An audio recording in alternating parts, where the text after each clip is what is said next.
turn your Bible to the Gospel of John chapter 5. Kita baca ayat 41 dan 42. And we are going to read verse 41 and verse 42. The Gospel of John chapter 5.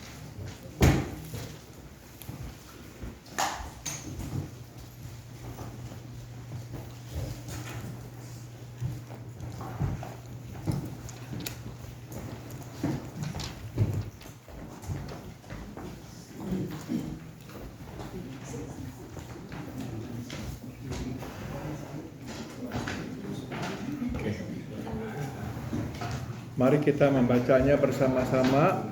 Injil Yohanes pasal 5 ayat 41 dan 42. The Gospel of John chapter 5 verses 41 and 42. 1, 2, 3.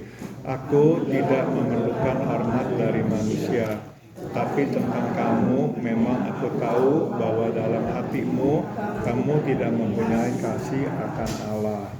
In English, but I know you that you do not have the love of God in yourself. 41, sorry. But I know you, I do not receive glory from men, but I know you that you do not have the love of God in yourself. Mari kita masuk dalam doa. Let us pray. Bapa dalam surga, kami naikkan syukur di pagi hari ini kami boleh bersekutu dan belajar firman-Mu. Heavenly Father, we thank you that this morning you have gathered us to come and to fellowship with one another and to learn from your word. Berbicaralah, kami siap untuk belajar. So please speak to us, Lord. We want to learn. Dalam nama Tuhan Yesus kami berdoa. In the name of our Lord Jesus we all pray. Amen. Halaman 79, page 79. Satu kalimat singkat tetapi padat makna, ya. One sentence only but full of or packed with meaning. Aku tidak memerlukan hormat dari manusia. Ya. Verse 41 says, I do not receive glory from men. Packed with meaning. Mari kita lihat. Pertama, mari kita lihat makna kalimat ini dari lensa negatif, yaitu lensa bukan. Tambahkan kata bukan. First, let's take a look at the meaning of this sentence from the negative lens, which is the lens of not. Yesus tidak memerlukan hormat dari manusia bukan berarti bahwa ia menolak. Tambahkan kata menolak manusia. Tidak peduli dengan manusia dan tidak butuh manusia. When the Bible says that Jesus does not need the honor or the respect from men, it doesn't mean that he rejects men. He doesn't care about men and he doesn't need men. No, that's not what it means. Sebagai anak Allah yang menjadi anak manusia, Yesus menerima, tambahkan kata menerima.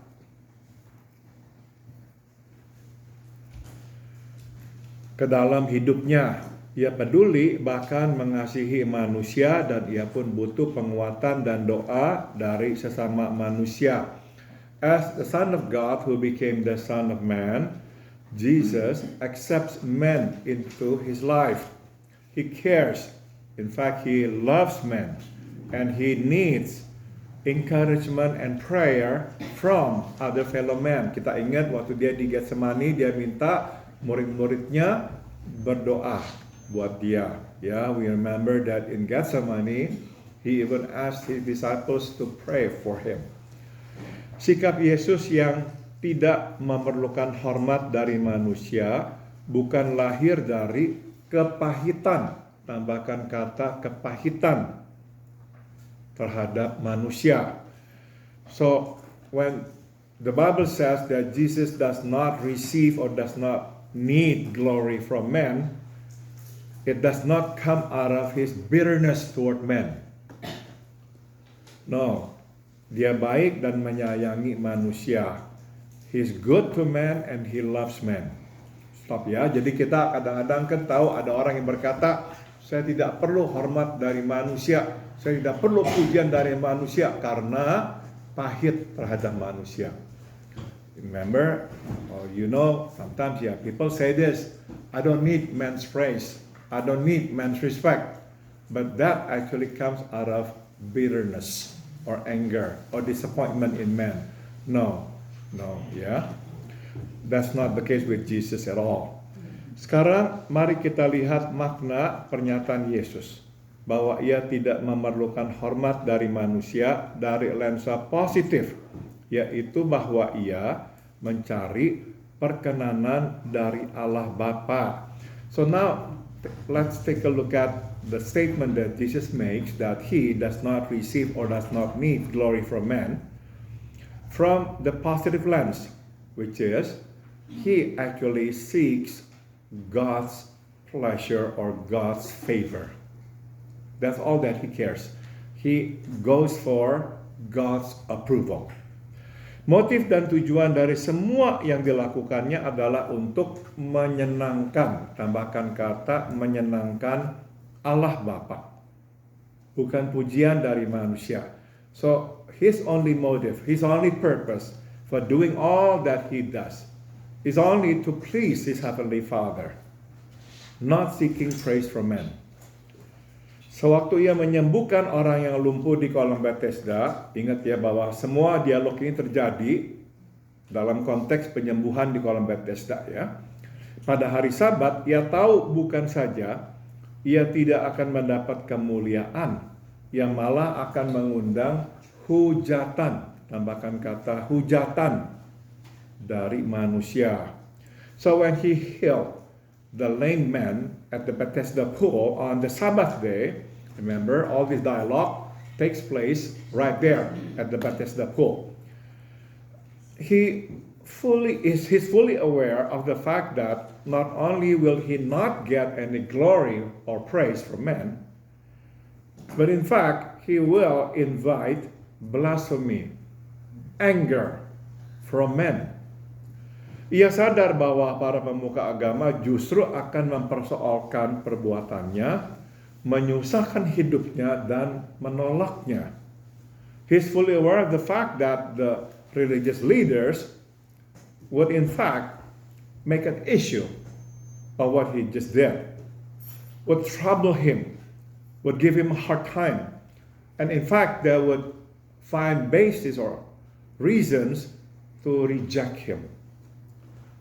Namun oleh karena motif dan tujuan perbuatannya adalah untuk menaati, tambahkan kata menaati kehendak Allah Bapa, maka ia tetap melakukannya.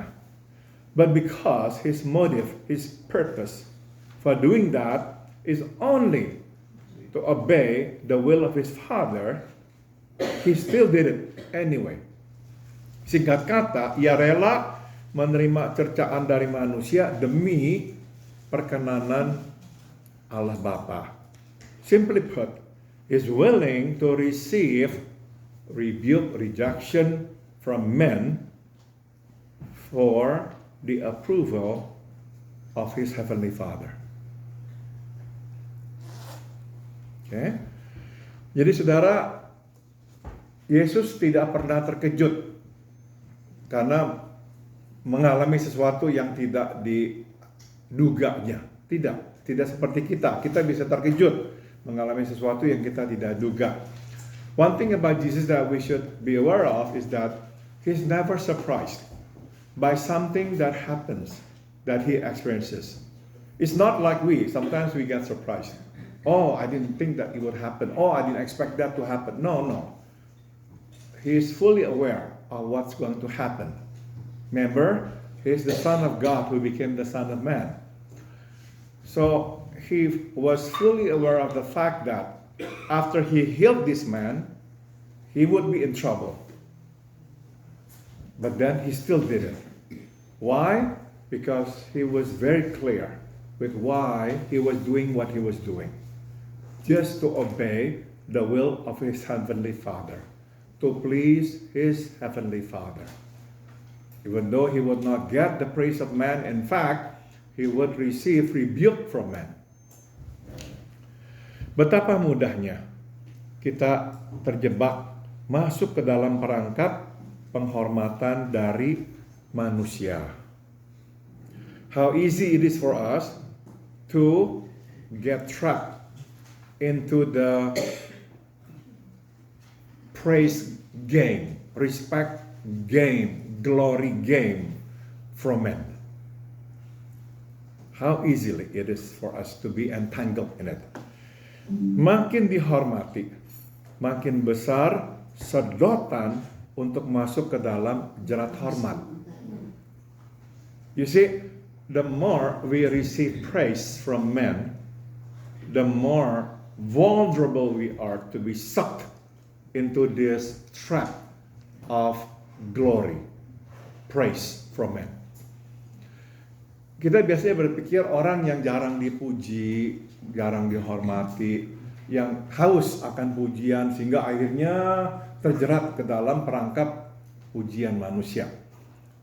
What we usually think of is that, those who don't receive enough praise from men, who are somewhat like not respected by men, they become hungry for respect, for praise, for glory from men. So that's why they are more vulnerable to being entangled, trapped by this praise game, by this praise entrapment.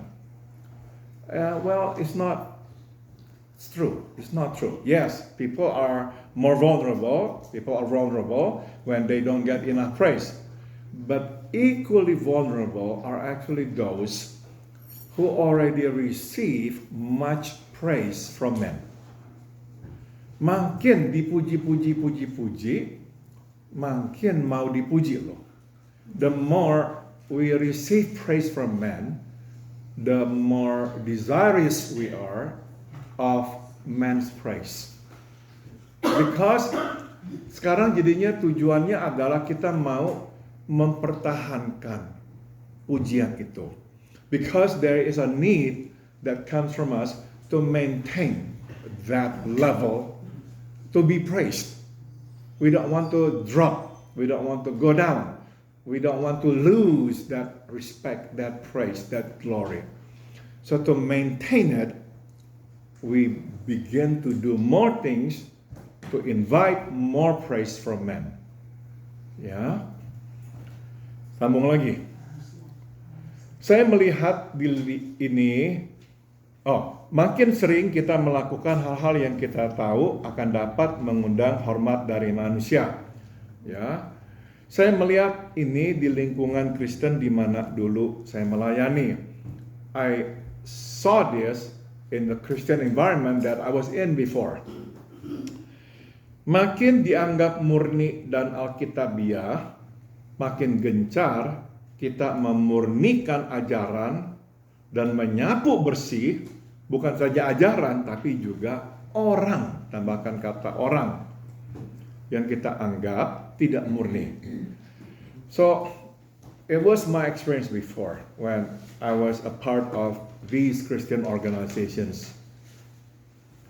I noticed the more pure and biblical we were, or people said that we were, the more zealous we were to purify our teaching, our doctrine, and to purify not only our teaching, our doctrine, but also people that we considered are not pure anymore, are not biblical anymore, not evangelical anymore, or whatever word that we want to use.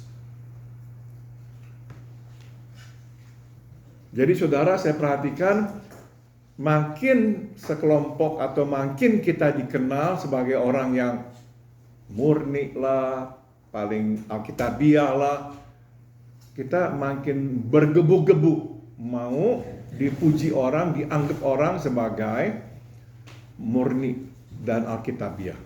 So that's what I saw. The more people think of us as being pure, biblical, and whatnot, the more zealous we would be in maintaining it, And so we begin sweeping things, Whatever it is, whoever it is, are not in line anymore, are not aligned anymore with our teaching, we immediately persona non grata them. We kick them out. We label them. You're not pure anymore. You're not a part of us anymore. So we would get more praise from men.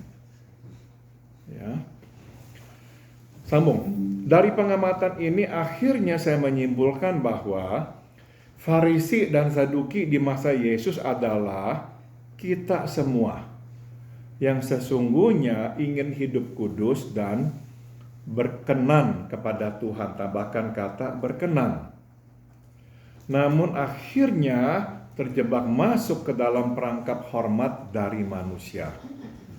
So, from this observation, I then conclude that the Pharisees and the Sadducees at the time of Jesus were actually all of us. Yeah, I want to see it more positively, not in a condemning way, no. That we are actually not so much different from the Pharisees than the Sadducees. We are actually like them.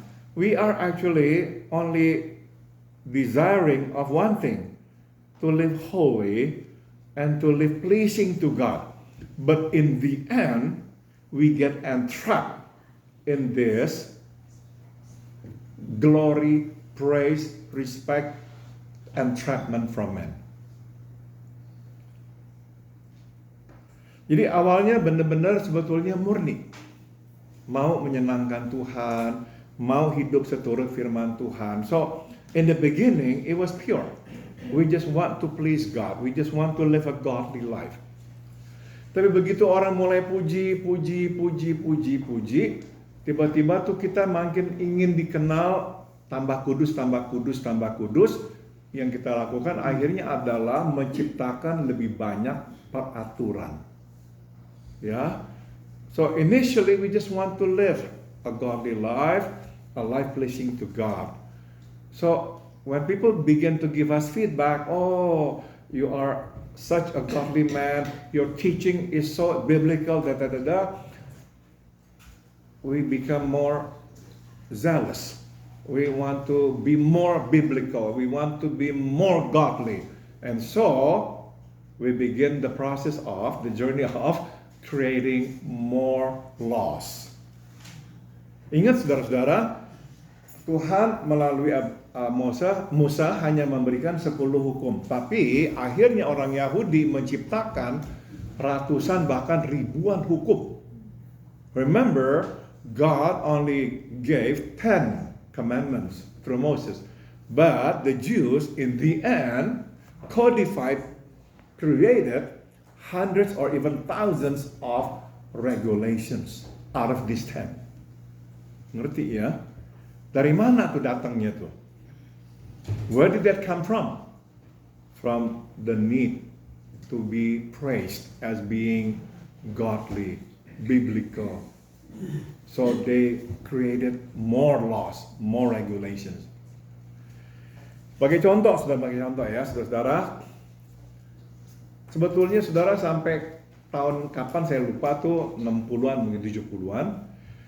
Orang Kristen kalau nonton ke bioskop dianggap berdosa loh. Until maybe 1960 something ya, maybe or before. If you a Christian, you go see a movie in theater, you are considered sinning against God.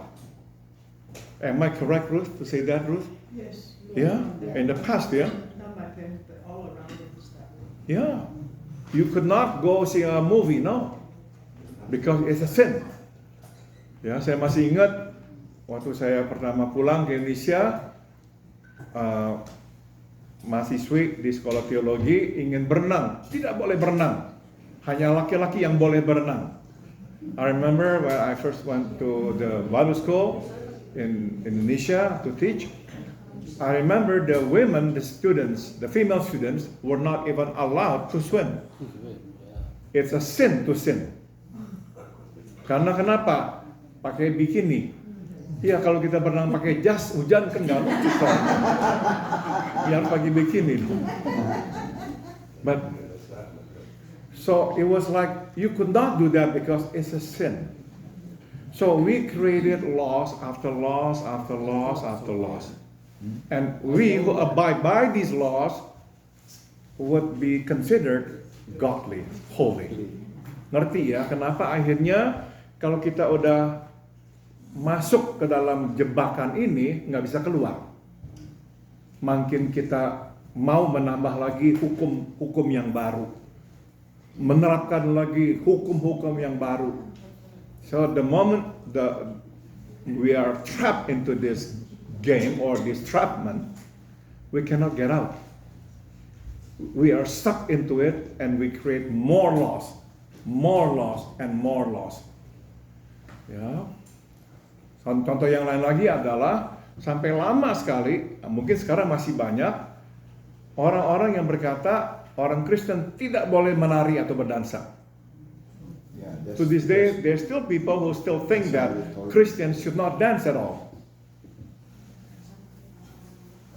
Padahal kita tahu Raja Daud menari.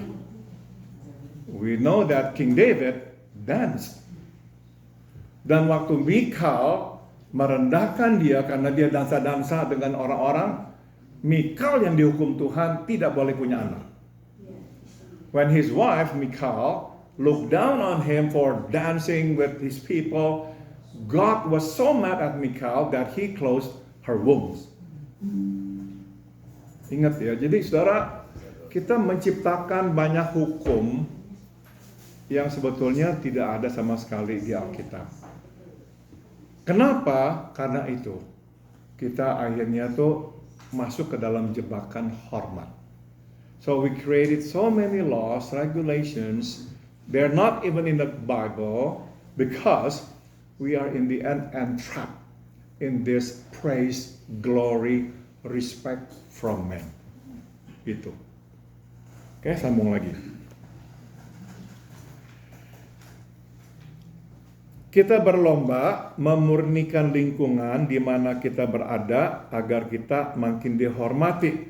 So in the end, we like in a race to purify not only our group, but the surrounding people around us. We want to like purify everybody. So we will be respected as being pure.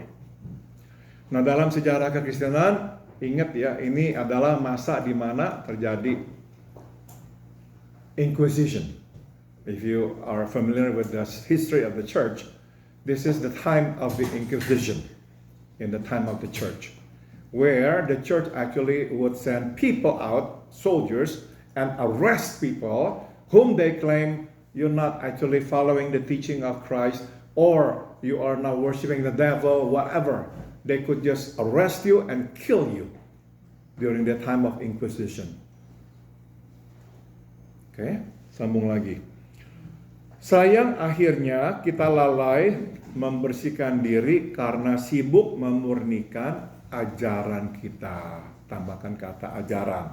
So this is what actually happened in the end. Because we are too busy cleaning up our teaching, we neglect to clean up our soul, our spirit, our hearts. Ya, ini yang terjadi dengan orang-orang Farisi dan orang-orang Saduki. And that's what happened to the Pharisees and the Sadducees. Makanya waktu Tuhan Yesus memarahi mereka dimarahi salah satunya adalah karena kejahatan mereka. Mereka mengambil rumah-rumah janda. So one of the rebukes of Jesus to them, we are only usually familiar with, Jesus called them hypocrites, yeah? But more than hypocrisy actually. Once Jesus actually rebuked them for being evil because they took the houses of the widows. Jadi mereka akhirnya menjadi jahat, saudara-saudara. So they became evil. So they neglected to clean up their spirit, their hearts. Because They are too busy cleaning up others and cleaning up their teachings. Jadi mesti jaga ya hati. Mulai dari sini justru, bukan mulai dari ngebersihin rumah orang, bersihin rumah sendiri. So we must start cleaning our own house. Do not start by cleaning people's houses. No, clean up our own house first. Sambung. Dampak terburuk dari misi membersihkan ajaran dan lingkungan adalah, ini nih paling berat, hilangnya kasih Allah. Tambahkan kata Allah. The biggest and the most fatal, the worst impact or outcome of cleaning up our teaching and cleaning up our environment is we lose the love of God. This is what Jesus says. Yeah? But I know you, that you do not have the love of God in yourselves. Aku tahu kamu tidak mempunyai kasih Allah dalam dirimu. Yesus menohok ke pokok persoalan, yaitu mereka yang menuduhnya berdosa dan melanggar perintah Allah karena menyembuhkan orang yang telah menderita lumpuh selama 38 tahun, tidak mempunyai kasih Allah. Tambahkan kata kasih di dalam diri mereka. So Jesus hit the nail. Yeah. He addressed the issue, the core issue. That they who accuse him of sinning, of transgressing the command of God for healing this lame man who had suffered for 38 years, they had no love of God in them. That's the core issue. Oleh karena tidak mempunyai kasih Allah, maka mereka tidak dapat berbelas kasihan kepada orang yang telah lama menderita. Apalagi bersukacita dengan dia yang mengalami kesembuhan. Tambahkan kata kesembuhan. Because they had no love of God, they had no compassion to this man who had suffered for a long time. Much less rejoice with him who now experience or receive healing. No. Nah, kita tahu karena tidak adanya kasih Allah, maka mereka pun akhirnya menyalibkan Yesus. Tambahkan kata menyalibkan. And we know in the end, because they have no love of God, they crucified Jesus. Jadi saudara ingat ya, yang menjadi motor mau menyalibkan Yesus benar-benar adalah para imam dan para pemuka agama. Remember, the motor, the driving force that pushed people to crucify Jesus were the high priest and the religious leaders, the Pharisees and the Sadducees and the Sanhedrin. Those who study the Bible night and day. Those who fast twice a week. Those who would go everywhere to bring the message of God. They were the ones who crucified Jesus. Why? No more love of God. Instead of seeing that this man suffered for 38 years, instead of feeling compassionate toward him, instead of rejoicing that now he is healed, he can walk again, no. They were so mad, they were so hateful to Jesus because they had no love of God. Pretty scary stuff, because it is happening even now. It was not only 2,000 years ago, happening now. Let's conclude. Mungkin kita pernah mendengar orang bertanya, mengapa makin beragama orang kok makin kejam? Pernah dengar itu ya? Perhaps we have heard people say things like this. Why? I notice the more religious people are, the more cruel they become. I'm sure you have heard this statement or this question. Sekarang kita mengerti bahwa masalahnya bukan beragama, melainkan kehilangan kasih Allah. Tambahkan kata kasih. Now we understand that the problem is not the religion. It's not that they're being religious. But the problem is they have no love of God. And this can happen even to Christians.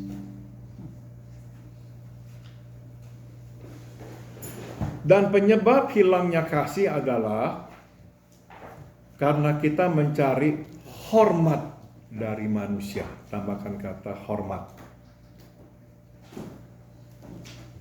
And the cause for this loss of love is because we seek glory from man. Saya coba ingat, mudah-mudahan nggak salah ingat, penerjemah Alkitab yang dibunuh karena menerjemahkan Alkitab, kalau salah adalah William Tyndale. Ya, I'm trying to remember, but I don't know for sure if this is the right name. But I think it was William Tyndale, right? He was killed for translating the Bible into different language, into English, I think. Saudara, kalau pikir-pikir sekarang, kok bisa ya? Dia mau orang Inggris bisa baca Alkitab, jadi dia terjemahkan ke dalam bahasa Inggris. Dan oleh gereja di Inggris, dia dihukum mati. Just think about it, that he wanted the Englishmen to read the Bible in their language. So he translated the Bible, but he was not a part of the Church of England. So the church killed him for translating the Bible.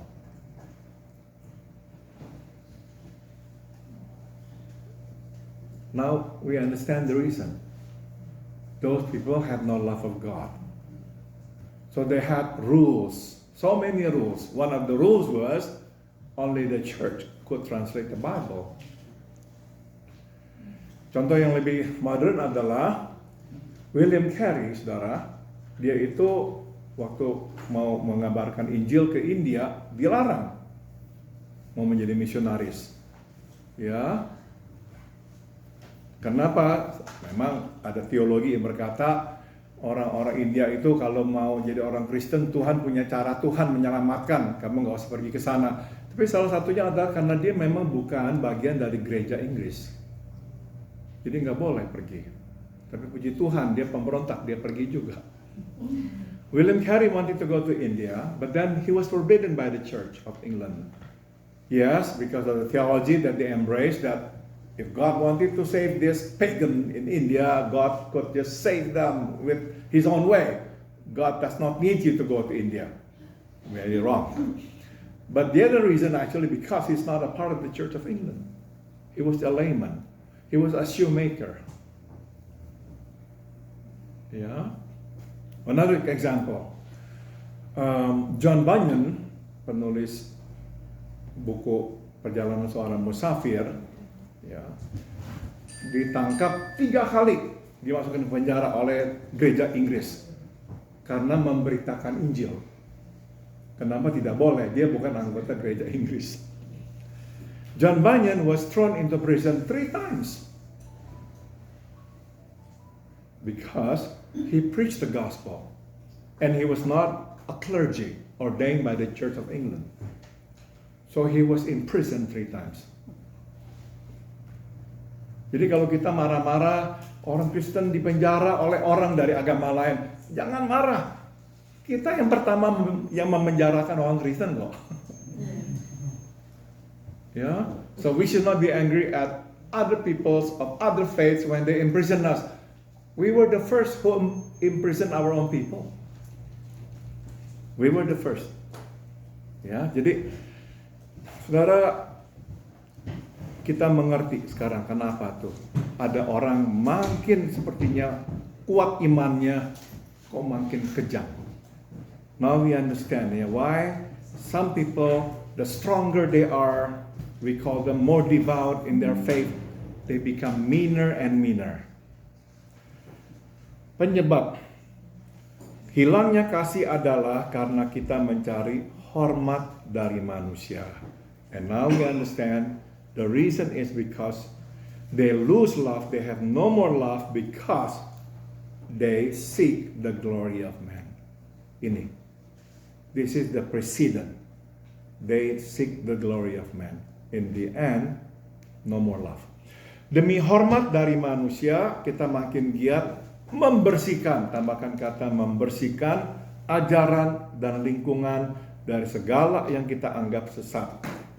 So for the sake of receiving praise from man, we become so zealous cleaning up our teaching, cleaning up our environment from anything that we consider wrong, impure.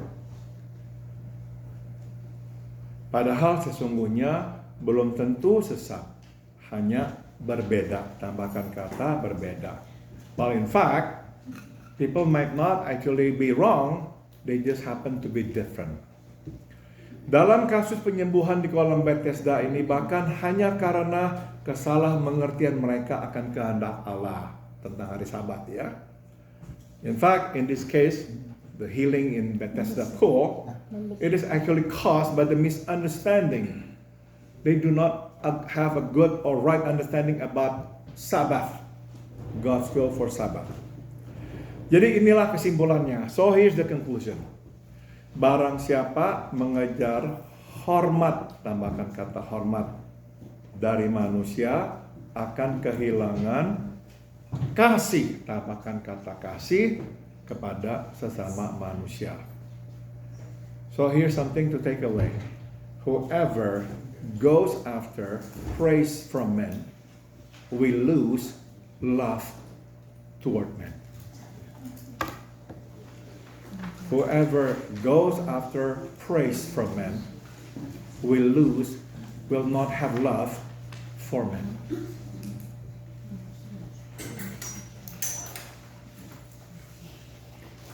Oke, kita sudah selesai. Ada yang mau tanya atau ada yang mau komentar? Silakan Widya.